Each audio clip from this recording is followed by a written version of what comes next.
So we are now less than a month away from the release of the next Diablo 4 expansion, Lord of Hatred, and I mentioned in my previous video that up until the launch of the expansion, I wanted to make videos going over every piece of information we have for the expansion, because this is essentially going to be Diablo 4 2.0. Pretty much everything in the game is changing. Every build you've ever used in the game so far is going to have significant changes. There's going to be a ton of new builds, tons of new items to go chase, a completely new skill tree, a pretty massive overhaul to where we actually get power from in the game, completely new gear modification, a completely overhauled endgame with meta progression for every endgame system. So this is truly a massive overhaul to the foundational elements of Diablo 4. And that means we have a ridiculous amount of information to go over. And I've been racking my head on what would be the best thing to go over first. And I think it really comes down to the pretty massive change to difficulty.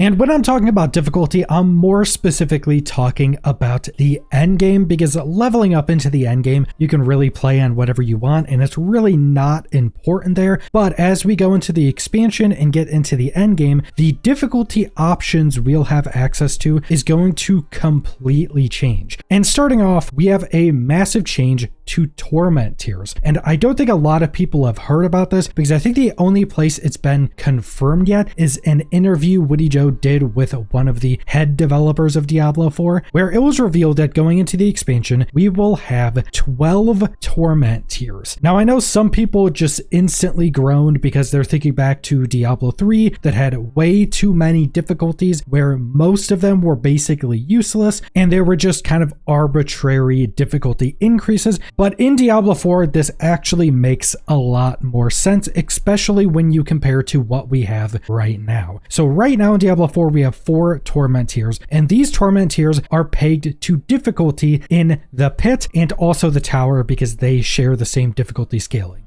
So you get to a certain pit tier, that'll be Torment 1, you get to another certain pit tier, that'll be Torment 2, and so on. This is also how you unlock the Torment tiers right now. You go complete the pit tier that is equivalent to that Torment tier, and you unlock the new Torment tier that you can go play in for the rest of the game. And they are actually just extending that up to Torment 4 to scale exactly with the pit and the tower. So now, instead of just having 4 Torment tiers that only go up to, I think, level 55 in the pit, there will be 12 Torment tiers that scale all the way up to the max level of the pit and the tower. So this isn't just going to be like arbitrary difficulty increases for the sake of it. They are actually just using the difficulty system they have right now, specifically with the pit and the tower, and just expanding it so you have the options to play the rest of the game in those difficulties. And because the pit and the tower are designed around players not being able to get to the highest difficulties in those, that will be the same thing for the rest of the world now. And that will also mean that they pretty much won't ever be adding more Torment tiers past this. Because if a bunch of builds became strong enough to be able to just complete the highest pit tiers, they would just nerf those builds. They don't really want people to be able to do that, and that will extend to the rest of the game now. And I think that's one of the biggest things that people really didn't want, is that they just continuously add more and more difficulties like they did in Diablo 3. And I think because of how the scaling is done in the pit and the tower,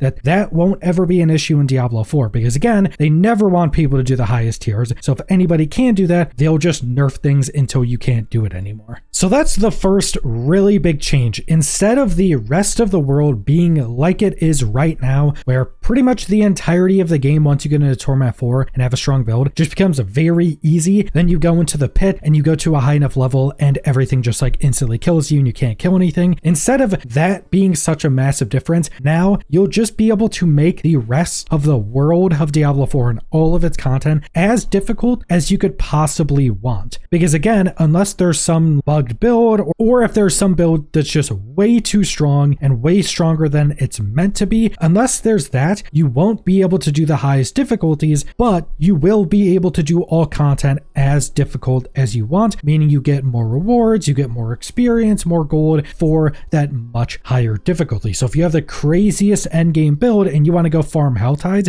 you can now do that on, say, like Torment 8, and now that content will actually have difficulty to it, which will just, I think, make the entirety of the game much more enjoyable, especially if you're somebody that enjoys that challenge. And you can think of that as kind of the base layer of difficulty, because once you get into the end game, there's going to be a lot of additional things you can do because of the new War Plans system that will pretty heavily impact the difficulty of the end game. Now, in the War Plan system, there are essentially two different things that are a part of it. There's the War Plans themselves, which you are essentially choosing between a handful of different like war plans, whether it be like nightmare dungeons or something like that. And once you start that War Plan playlist, you will then get this little UI where you go through it and choose 5 different activities. You will have different options between them. They will also have randomized rewards on top of them. So let's say you choose a Helltide as one of your 5 activities in that War Plan playlist. Completing that Helltide will give you an additional reward that's randomly rolled as you choose between the activities, but that's on top of all of the other stuff you would normally get from Helltides. And as you progress through more and more War Plan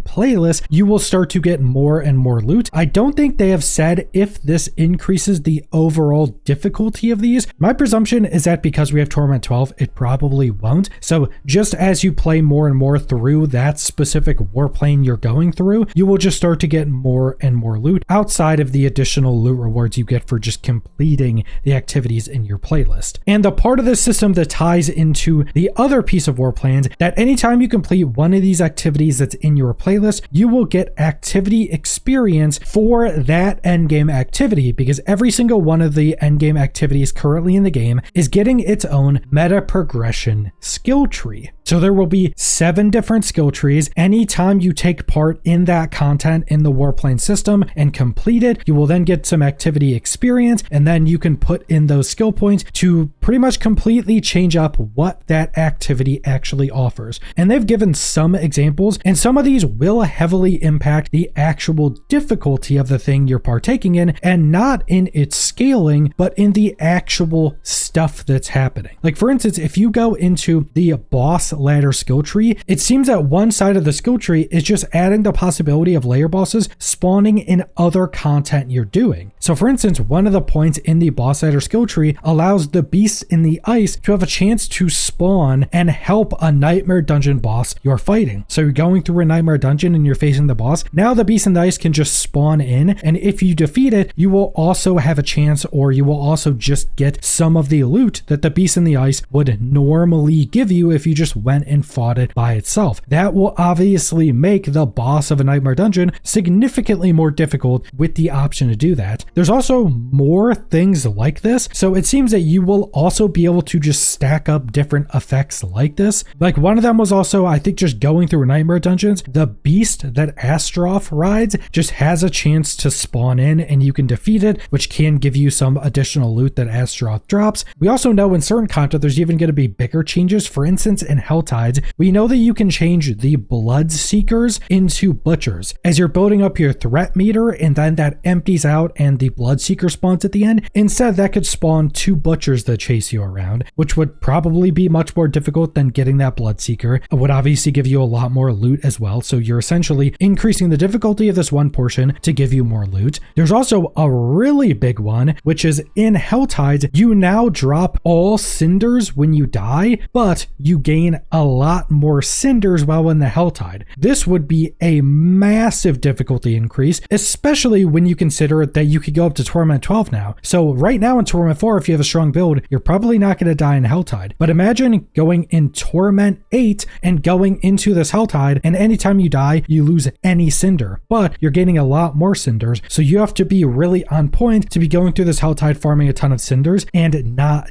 dying. So you could go in there in Torment 8, build up the cinders, play well, and go open up all the chests, which will just be giving you massively increased loot and massively increased experience because you're in such a higher difficulty. And this is something I want to go over in another video, but the balancing of Diablo 4 going into the expansion is going to be completely different as well. We already know the skill trees are losing every single passive, which could potentially be hundreds of additional multiplicative damage increases. So we know a lot of that power is being moved into other systems, and it's just going to allow them to more accurately balance a game, hopefully lower the numbers in general. But then we have so many new systems being introduced. We have all the crafting and gear modification of the Herodric Cube. We have the new talisman system, which is going to be a massive power increase, add a ton of new things you can do with your different classes that you've never been able to do before. We have other gear modification. We know sanctification is going to be in the Herodric Cube as well. So you're just going to have so many different options to create different builds. Balancing and the power of your builds is going to be completely different and come from different areas in the game. So outside of just the pure difficulty changes, the balancing of the game is also going to feel completely different. But again, that is something I want to specifically go over in another video because there's actually a lot of information on that as well. So just these different pieces of difficulty increases we are getting, more specifically with the Torment tiers going up to 12 and with the meta progression skill trees for all of the endgame content, you are truly, for the first time in Diablo 4, going to be able to actually choose the difficulty that you want to play in that will give you more or less rewards depending on how easy or hard you want to make it. Because if you're somebody that's been using strong builds for the entirety of Diablo 4's history, and you've always thought that the open world or majority of the content of the game has just been too easy in Torment 4, well, now you can just go up to Torment 12 and you can make it as difficult as you actually want. Do you want Inferno Horde to be much more difficult or much more rewarding? Up the Torment tier and get more points in the skill tree for those Inferno Hordes. Do you want Nightmare Dungeons to be the main thing you want to do, but it's always been too easy and not as rewarding? But now you can up the difficulty in Torment tiers, go get a bunch of points in your Nightmare Dungeon skill tree, and now Nightmare Dungeons are significantly more rewarding, significantly more challenging, and if you're somebody that likes that challenge, they will just be significantly more interesting and enjoyable. And this is truly one of the biggest changes coming with the expansion because it just obviously touches absolutely everything in the endgame, and that's also one of the reasons I wanted to go over this first, because the underlying difficulty systems of the game is going to impact pretty much everything else I go over in these future videos leading up to the expansion. But that's all I want to go over, so thanks for watching.